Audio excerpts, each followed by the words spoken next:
ओम शांति। 30 सितंबर 2024। बाप दादा के मधुर महावाक्य। मीठे बच्चे, अपनी बैटरी चार्ज करने का ख्याल करो। अपना टाइम पर चिंतन में वेस्ट मत करो। अपनी घोट तो नशा चढ़े। प्रश्न: ज्ञान 1 सेकंड का होते हुए भी बाप को इतना डिटेल से समझाने व इतना समय देने की आवश्यकता क्यों?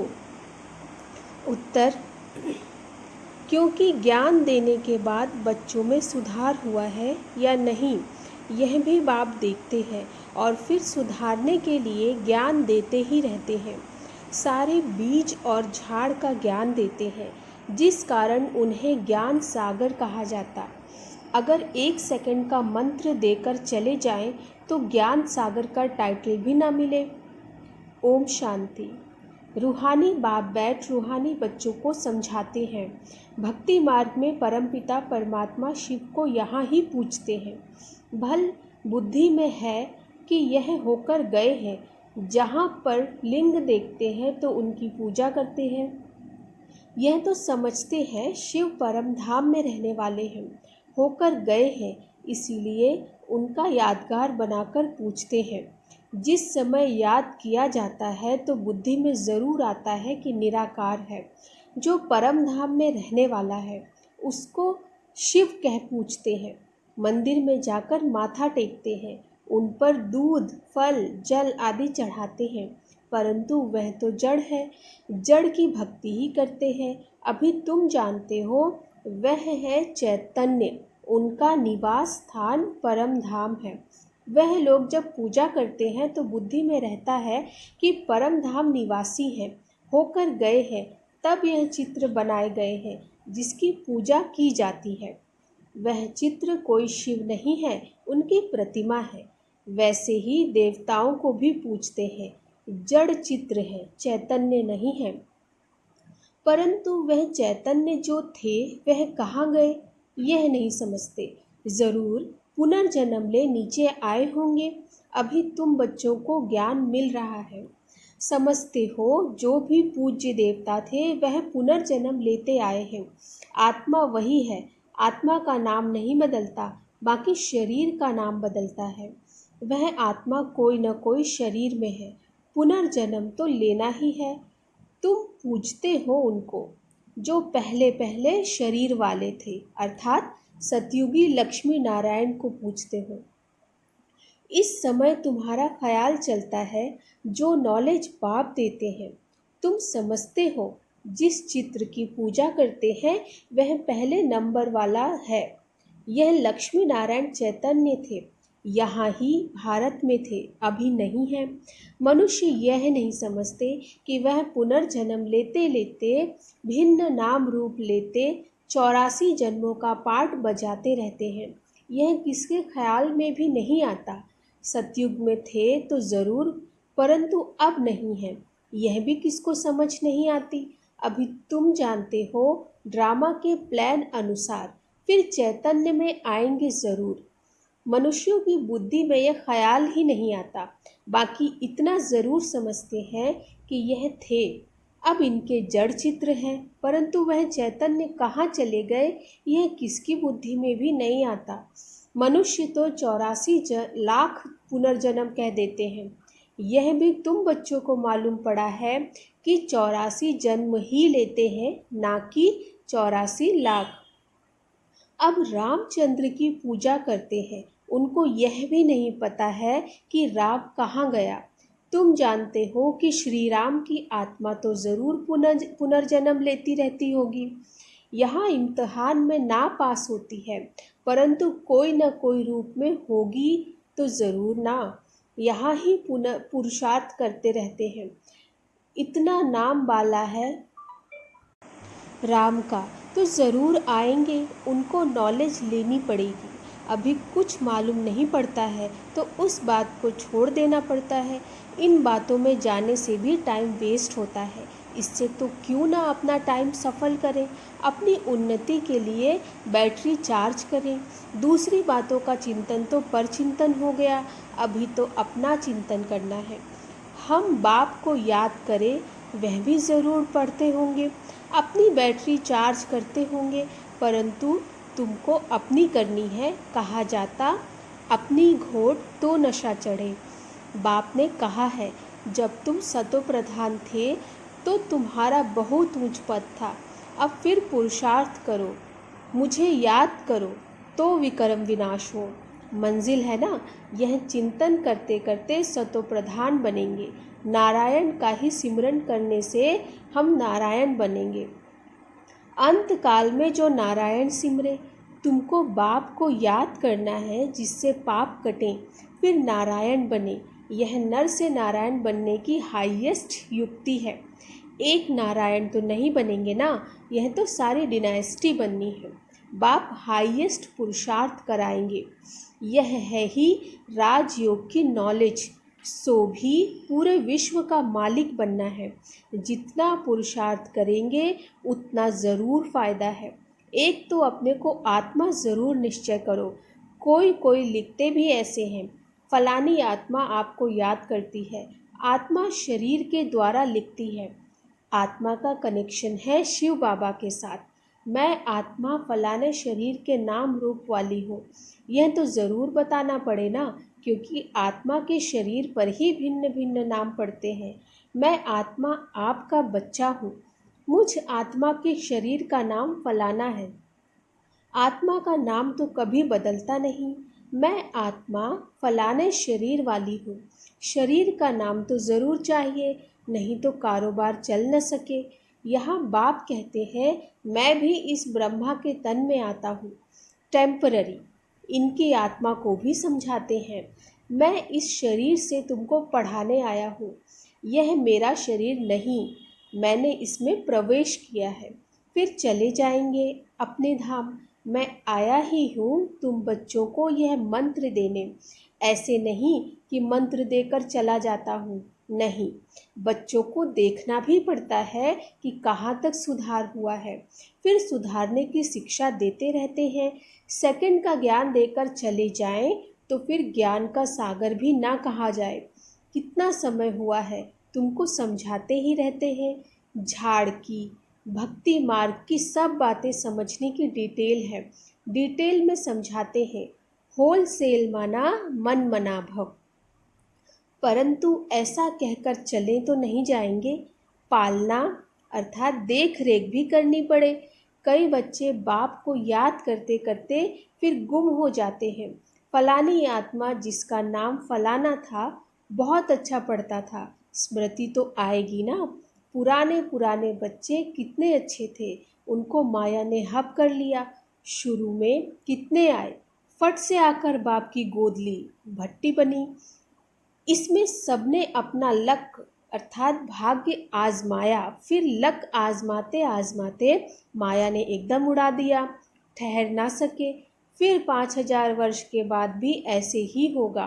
कितने चले गए, आधा झाड़ तो ज़रूर गया।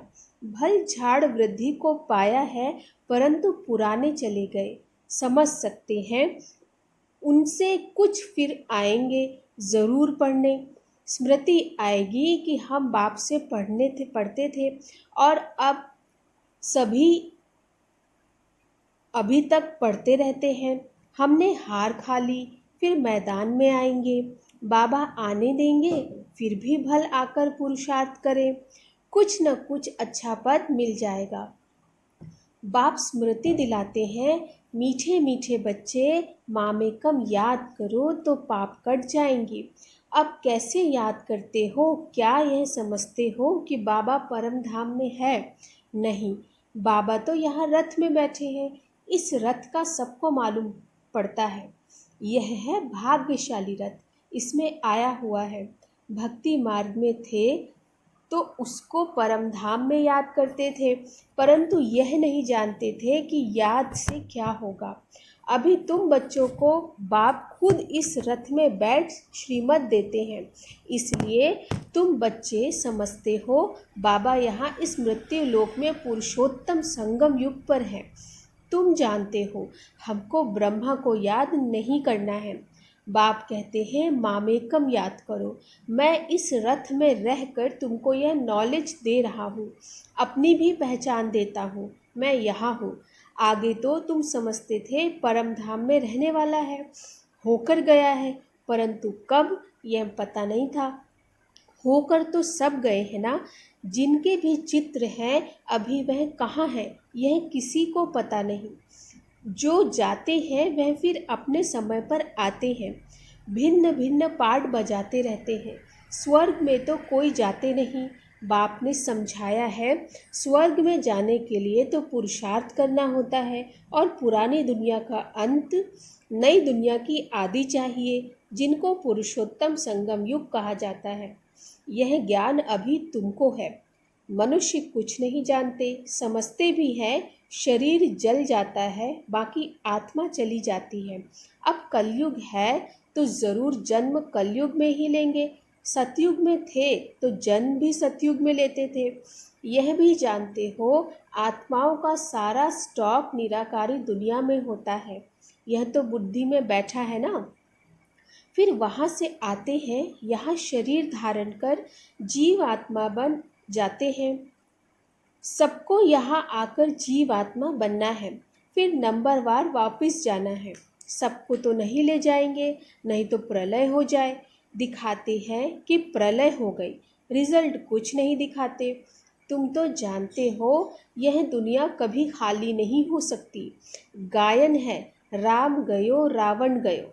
जिनका बहुत परिवार है, सारी दुनिया में रावण संप्रदाय है ना, राम संप्रदाय तो बहुत थोड़ी है। राम की संप्रदाय है ही सतयुग त्रेता। बहुत फर्क रहता है, बाद में फिर और टाल टालियाँ निकलती हैं। अभी तुमने बीज और झाड़ को भी जाना है। बाप सब कुछ जानते हैं, तब तो सुनाते रहते हैं, इसीलिए उनको ज्ञान सागर कहा जाता है। एक ही बात अगर होती तो फिर कुछ शास्त्र आदि भी बन न सके। झाड़ की डिटेल भी समझाते रहते हैं। मूल बात नंबर 1 सब्जेक्ट है, बाप को याद करना।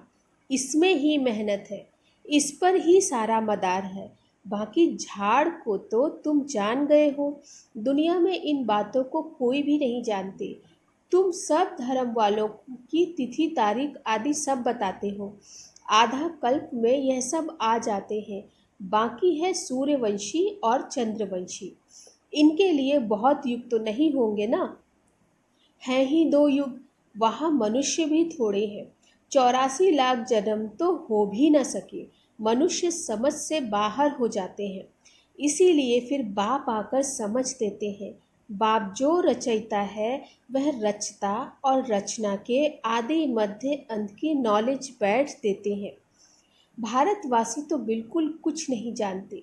सबको पूछते रहते हैं, मुसलमानों को, पारसी आदि को। जो आया उनको पूजने लग पड़ते पड़ेंगे, क्योंकि अपने धर्म और धर्म स्थापक को भूल गए हैं। और तो सब अपने अपने धर्म को जानते हैं। सबको मालूम है फलाना धर्म कब किसने स्थापन किया। बाकी सतयुग त्रेता के हिस्ट्री ज्योग्राफी का किसी को भी पता नहीं है।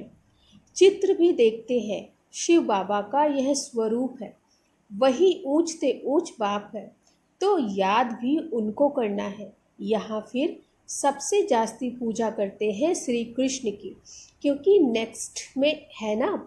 प्यार भी उनको करते हैं, तो गीता का भगवान भी उनको समझ लिया है।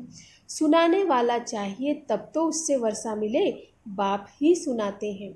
नई दुनिया की स्थापना और पुरानी दुनिया का विनाश कराने वाला और कोई हो न सके सिवाय एक बाप के।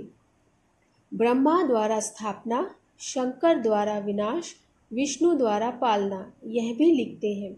यहाँ के लिए ही है, परंतु समझ कुछ भी नहीं है। तुम जानते हो वह है निराकारी सृष्टि, यह है साकारी सृष्टि। सृष्टि तो यही है, यहाँ ही राम राज्य और रावण राज्य होता है। महिमा सारी यहाँ की ही है। बाकी सूक्ष्म वतन का सिर्फ साक्षात्कार होता है।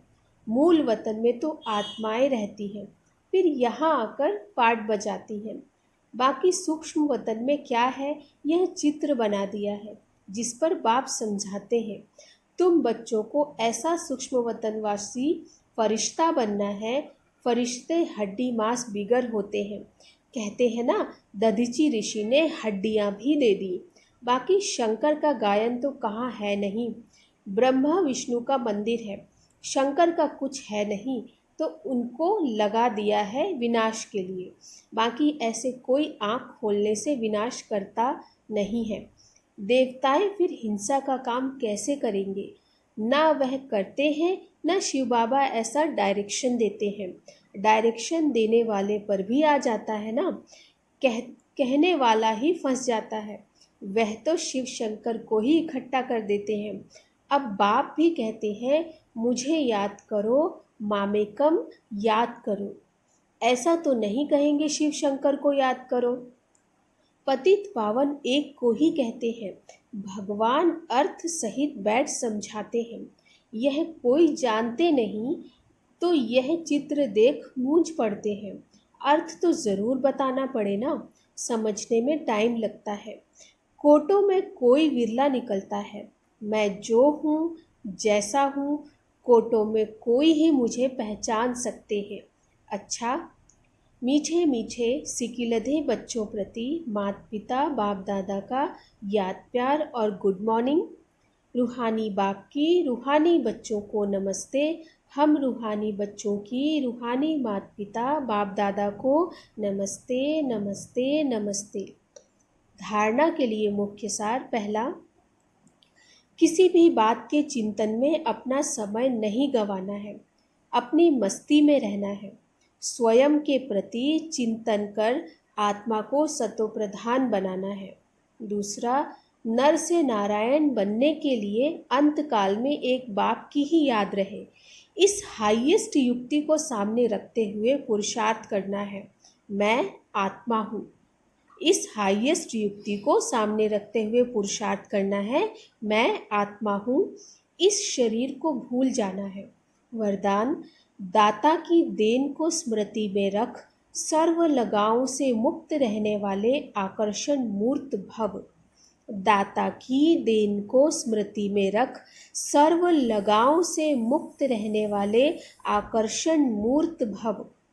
कई बच्चे कहते हैं कि इनसे मेरा कोई लगाव नहीं है, परंतु इनका यह गुण बहुत अच्छा है या इसमें सेवा की विशेषता बहुत है, लेकिन किसी व्यक्ति या वैभव के तरफ बार बार संकल्प जाना भी आकर्षण है।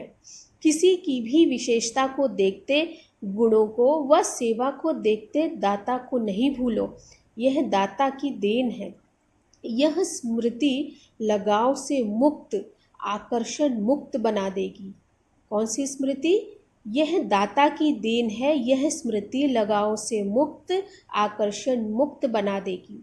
किसी पर भी प्रभावित नहीं होंगे। स्लोगन, ऐसे रूहानी सोशल वर्कर बनो जो भटकती हुई आत्मा को ठिकाना दे दो, भगवान से मिला दो। अच्छा, ओम शांति।